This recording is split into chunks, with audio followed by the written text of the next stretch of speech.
Միացյալ Նահանգներում, Կալիֆոռնիայում 7-ամյա տղան դպրոցից դուրս է գալիս եւ քայլում դեպի տուն, բայց տունն նա այդպես էլ չի հասնում։ Անցնում են տարիներ եւ 7 տարի անց տղան հանկարծ հայտնվում է ձեռքին 5-ամյա մի երեխայի։ Այն, ինչ նա պատմում է իր անցած ճանապարհից, սարսափեցնում է։ Սա Սթիվեն Սթեյների անհավատալի պատմությունն է, որն այնքան լայն տարածում է ստացել, որ այս դեպքի հիման վրա դուրս է եկել նաև ֆիլմ։ Եվ այսպես Միացյալ Նահանգներ, Կալիֆոռնիա, քաղաք Մերսեդ, 4 դեկտեմբերի 1972 թվական, արևոտ սովորական օր, 7-ամյա տղան Սթիվեն Սթեյները, ինչպես միշտ, դասերի ավարտից հետո դպրոցից ոտքով քայլում է դեպի տուն։ Այդ օրը ոչ մի անսովոր բան չկար, մինչև նրա ճանապարհին չի կանգնում մի անծանոթ տղամարդ, ում անունն է Էդվարդ Մերֆի։ Սև հագուստով եւ երկար մորուքով նա մոտենում է Սթիվենին ներկայանում որպես քահանա եւ ասում, որ նվիրատվություն են հավաքում եկեղեցու համար։ Նա տղային հարցնում է. «Քո ծնողները կարող են օգնել»։ Տղան ասում է. «Մայրս հիմա տանն է եւ գուցե կարողանա օգնի»։ Էդվարդն առաջարկում է Սթիվենին մեքենայով տուն տանել, համ էլ տանեցիների հետ կխոսի։ Տղան վստահում է անծանոթին եւ թույլ տալիս ճակատագրական սխալ։ Նա նստում է մեքենան, որի ղեկին լինում է իրական հանցագործը՝ մի պեդոֆիլ, Քենեթ Փարնելը, ով բոլորովին այլ պլաններ ունի։ Նա նախկինում մի քանի անգամ եղել է դատապարտված եւ այս ամենը նա լավ պլանավորել էր։ Սթիվենը մտածում է, որ ուր-որ է տուն կհասնի, բայց նա դեռ չի էլ պատկերացնում, որ մի քանի րոպեից իր կյանքը փոխվելու է ամբողջությամբ, իսկ իր մասին իմանալու է ոչ միայն ամբողջ Ամերիկան, այլ գրեթե աշխարհը։ Մեքենան հանկարծ շեղվում է տան ճանապարհից եւ շարժվում Կալիֆոռնիայի հյուսիսային հատված։ Տղան ասում է, որ սա սխալ ճանապարհ է։ Փարնելն ի պատասխան ասում է. «Մենք քո ծնողների հետ խոսել ենք, նրանք գիտեն, որ դու ինձ հետ ես։ Մի քիչ կզբոսնենք եւ կվերադառնանք տուն»։ Բայց երբ մեքենան հասնում է Փարնելի տան մոտ, Սթիվենն արդեն զգում է, որ իրեն խաբել են։ Նա դուրս է գալիս մեքենայից, նայում Փարնելին եւ հարցնում. «Որտեղ ենք մենք, որտեղ են իմ ծնողները եւ ինչու մենք տուն չենք գնում»։ Փարնելը համոզիչ հայացքով ասաց հետևյալը.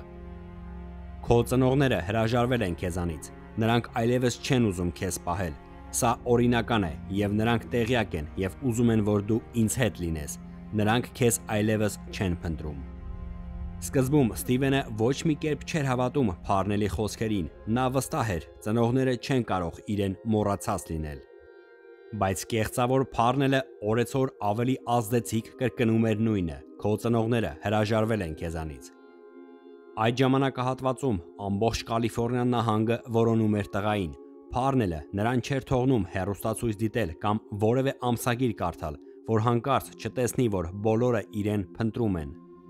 Այս ամենը աստիճանաբար սկսում է խորը ազդեցություն ունենալ Սթիվենի հոգեբանության վրա, եւ նրա մանկական միտքը սկսեց կասկածել, որ գուցե Փարնելը ճիշտ է։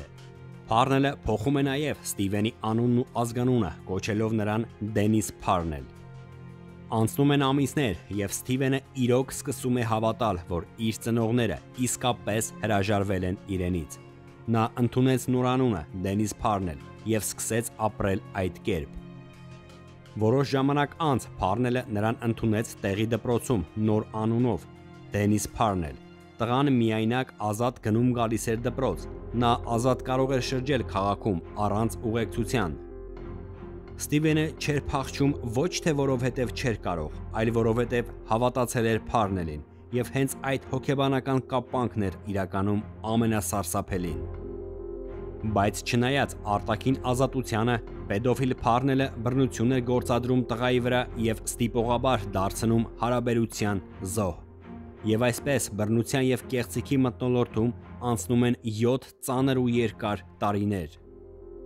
Փարնելը այս տարիների ընթացքում ոչ միայն բռնություն էր գործադրում Սթիվենի վրա, այլ փորձում էր ամբողջությամբ ջնջել նրա անցյալը, անընդհատ կրկնելով, թե ինքն է իր օրինական խնամակալը։ 14 տարեկանում արդեն պատանի դարձած Սթիվենի մոտ, երբ թվում էր, որ նա հարմարվել է նոր կյանքին, ինչ որ բան նրան ներսից տանջում էր։ Շատ հաճախ նա գիշերները չէր կարողանում քնել, ինչքան էլ որ Փարնելը փորձել էր ջնջել նրա ով լինելը, նրա հոգու խորքում մի զգացում էր ապրում, որը նրան երբեք հանգիստ չէր տալիս։ Դա հենց ճշմարտությունն էր, իրական ինքնության հիշողությունը, թե ով է իրականում նա։ Այս տարիներին նրա իսկական ընտանիքը երբեք չէր դադարում որոնումները, իսկ Սթիվենը այդ ամենից անտեղյակ էր։ Նրա ինքնության զգացումը եւ հիշողությունը կարծես կամաց վերականգնվում էր։ Եվ 1980 թվականի փետրվարի 14-ին, երբ Փարնելը առևանգում է մեկ այլ 5-ամյա տղայի՝ Թիմոթի Ուայթին, Սթիվենը արդեն գիտակցում է ամբողջ իրականությունը, որ սա իրականում առևանգում է։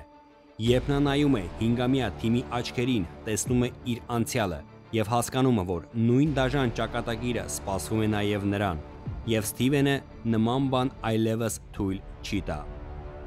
Նա պլանավորում է փախուստ փրկելու 5-ամյա Թիմոթիի եւ իրեն։ Մոտ 2 շաբաթ անց մարտի 1-ին Փարնելը ինչպես միշտ գնում է աշխատանքի, չիմանալով, որ այդ օրը կլինի վերջինը նրա կառուցած կեղծ իրականության համար։ Սթիվենը վերցնում է 5-ամյա Թիմոթիին եւ պատրաստվում փախուստի, նրանց աչքերում վախ կար, բայց Սթիվենի մեջ խիզախությունն ու վճռականությունը ավելի ուժեղ էր։ Երբ օրը մթնում է, նրանք լքում են այն անիծված տունը, որտեղ Սթիվենը անցկացրեց իր կյանքից 7 մղձավանջային տարիներ։ Մթության մեջ եւ սառնամանիքին նրանք ոտքով անցնում են մոտ 14 կիլոմետր եւ վերջապես հասնում ոստիկանության մոտակա բաժին։ Ներս մտնելուն պես Սթիվենը կանգնում է ոստիկանի առաջ, մի պահ լռում է, ապա ասում իր կյանքի ամենակարևոր նախադասությունը. «Իմ անունը Սթիվեն Սթեյներ է, ինձ տարիներ առաջ առևանգել էին, եւ ես կարծում եմ, որ դուք ինձ փնտրում եք, իսկ նա 5-ամյա Թիմոթի Ուայթն է, որին նույնպես դուք փնտրում եք»։ Ոստիկաններն ապշած էին, նա իսկապես այն տղան է, ով 7 տարի առաջ անհետացել էր Կալիֆոռնիայում։ Նույն գիշերը նրա ընտանիքը ստանում է այն զանգը, որին սպասում էր 7 երկար տարիներ։ Ծնողները նրան տեսնում են պատանի դարձած։ Սթիվենը վերադառնում է տուն ոչ միայն որդի, այլ որպես հերոս, ով հաղթահարել էր ամենաաներևակայելի մղձավանջը եւ փրկել 5-ամյա Թիմոթիի կյանքը։ Քենեթ Փարնելը անմիջապես ձերբակալվում է, սակայն չլինելով բավարար ապացույցներ ստիպողաբար հարաբերության վերաբերյալ, նա դատապարտվում է ընդամենը 7 տարվա ազատազրկման միայն առևանգման համար, որից 5-ն է անցկացնում բանտում եւ վաղաժամկետ ազատ արձակվում։ Միայն Սթիվենի խոսքերը բավարար չեն լինում հիմք ընդունելու այլ բաներ։ Բայց Սթիվենի համար իրական կյանքը շատ ավելի բարդ էր, քան նա կարող էր պատկերացնել։ Սկզբում նա փորձում էր վերադառնալ սովորական կյանքի, շարունակել դպրոց հաճախել, բայց դպրոցում ամեն ինչ փոխվել էր։ Դասընկերների հայացքները, սառնությունը, ծաղրանքը, ամեն ինչ հիշեցնում էր նրան իր անցյալը։ Սթիվենը պարզապես դադարեց դպրոց հաճախել։ Տունը, որտեղ նա ծնվել եւ ապրել էր իր մանկությունը, կարծես առաջվանը չէր։ Նրա վերադարձից հետո ընտանիքում ամեն ինչ ոչ թե վերականգնվեց, այլ դարձավ ավելի բարդ։ Հատկապես լարված էին նրա եւ հոր հարաբերությունները։ Հայրը շատ էր սառել նրա հանդեպ, գրեթե չէր գրկում, չէր շփվում իր հետ։ Սթիվենը հաճախ զգում էր, որ իր տեղը այլևս չկա այս ընտանիքում։ Չնայած նրան, որ ծնողները նրան սիրով ընդունել էին, տարիների բաժանումը եւ հոգեբանական վերքերը կարծես իրենց հետքը թողել էին։ Քենեթ Փարնելը տարիներ շարունակ Սթիվենին պահելով իր մոտ ոչ միայն փորձել էր ջնջել նրա ինքնությունը, այլ նաև տվել էր լիակատար ազատություն իրեն ենթարկելու փոխարեն։ Նա թույլ էր տալիս Սթիվենին ծխել, խմել ալկոհոլ, ազատ զբոսնել եւ գնալ ուր որ նա կուզի։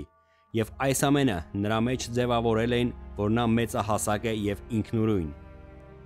Ժամանակի ընթացքում լարվածությունը եւ սառնությունը ընտանիքի հետ, հատկապես հոր, հասել էր գագաթնակետին, եւ ի վերջո նա ինքնուրույն որոշում է հեռանալ տնից եւ սկսել անկախ կյանք։ Սթիվենը իր հարցազրույցներից մեկում նույնիսկ ասել էր. «Ես չեմ կարծում, որ հայրիկս իսկապես ուրախ է, որ ես վերադարձել եմ տուն։ Իսկ երբեմն մտածում եմ, արդյոք ինձ ընդհանրապես պետք էր վերադառնալ տուն, թե ոչ, ես չգիտեմ, միգուցե ոչ։ Այս խոսքերը բխում էին նրա սրտի խորքից։ Նա չէր մեղադրում ծնողներին, բայց չէր էլ կարողանում զգալ իրեն ընդունված։ Ամեն ինչ փոխվել էր ներսում, ու հիմա վերադարձը չէր լուծում իր հոգու վերքերը։ Նա անցնում էր շատ ծանր հոգեբանական փուլի միջով։ Սթիվենի ներսում մշտապես ապրում էր մի հարց. իսկ հիմա ով եմ ես ու որտեղ է իմ տեղը այս աշխարհում։ Այս ֆոնի վրա իրեն առևանգող Քենեթ Փարնելը ասում էր, որ Սթիվենը ցանկացած ժամանակ կարող է վերադառնալ եւ ապրել ինձ հետ, իմ տանը, ազատ։ Փարնելն ասես իր կատարածը չընդուներ որպես հանցագործություն։ Տարիներ անց Սթիվենը փորձում է նոր կյանք սկսել։ Նա ամուսնանում է երիտասարդ կնոջ Ջոդի Էդմոնսի հետ։ Նրանք ունենում են 2 երեխա, 1 որդի եւ 1 դուստր։ Չնայած անձնական պայքարին, Սթիվենը փորձում է լինել լավ ամուսին եւ լավ հայր։ Նա աշխատանքի ընդունվեց պիցցայանոցում եւ փորձում էր ապահովել իր ընտանիքը, սակայն նա երբեք չէր կարողանում մոռանալ իր անցյալը։ Նա մասնակցում էր դպրոցներում միջոցառումների, երեխաներին պատմելով իր կյանքի պատմությունը, ներկայացնելով որպես զգուշացնող օրինակ։ Այդպիսով նա փորձում էր իր ցավը դարձնել դաս ուրիշների համար։ Սակայն ցավոք սրտի կյանքը նրան երկրորդ հնարավորություն չտվեց։ Եվ 1989 թվականի սեպտեմբերի 16-ին, երբ Սթիվենը ընդամենը 24 տարեկան էր, աշխատանքի գնալուց նա ենթարկվում է ավտովթարի, իր վարած մոտոցիկլով բախվում է մի ավտոմեքենայի եւ տեղում մահանում։ Նրա անսպասելի մահը ցնծում է ընտանիքը եւ ամբողջ հասարակությանը։ Հետագայում նրա մասին ստեղծվում են գրքեր, վավերագրական ֆիլմ եւ գեղարվեստական պատմություններ։ Սթիվենի հուղարկավորությանը ներկա էին ավելի քան 500 մարդ, իսկ Թիմոթի Ուայթը վերջին հրաժեշտը տվեց իր փրկիչին։ Սթիվեն Սթեյները մահացավ երիտասարդ տարիքում, բայց նրա կատարած քայլը փրկել ոչ միայն իրեն, այլ նաեւ փոքրիկ Թիմոթի Ուայթին դարձավ սերունդների համար քաջության ու բարության խորհրդանիշ։ Սթիվեն Սթեյների մահվանից տարիներ անց նրա ընտանիքը կրկին հայտնվեց լրատվամիջոցների ուշադրության կենտրոնում, բայց այս անգամ ոչ թե հերոսության համար, այլ հակառակը հանցագործության։ Սթիվենի եղբայրը Քերի Սթեյները, ով նախկինում համեստ տղա էր, դարձավ սերիական մարդասպան։ 1999 թվականին նա ձերբակալվեց, իսկ 2002 թվականին դատապարտվեց մահապատժի եւ մինչ օրս նա բանտում սպասում է իր պատժին։ Հանրությունը տարիներ շարունակ չէր կարողանում հասկանալ Ստեյներների ընտանիքի պատմությանը։ Ոմանք ասում էին, սա սովորական ընտանիք չէ, այլ կարծես անիծված կամ դժբախտ։ Ինչպես կարող է նույն ընտանիքում ծնվել 2 եղբայր, մեկը դառնա հերոս երեխայի կյանք փրկելու համար, իսկ մյուսը սերիական մարդասպան։ Սթիվեն Սթեյները դարձավ վառ օրինակ անսահման քաջության եւ մարդասիրության,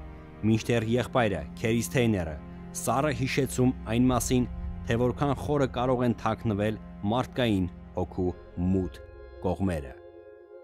Բարեկամներ, շնորհակալություն ուշադրության համար, կհանդիպենք ցտեսություն։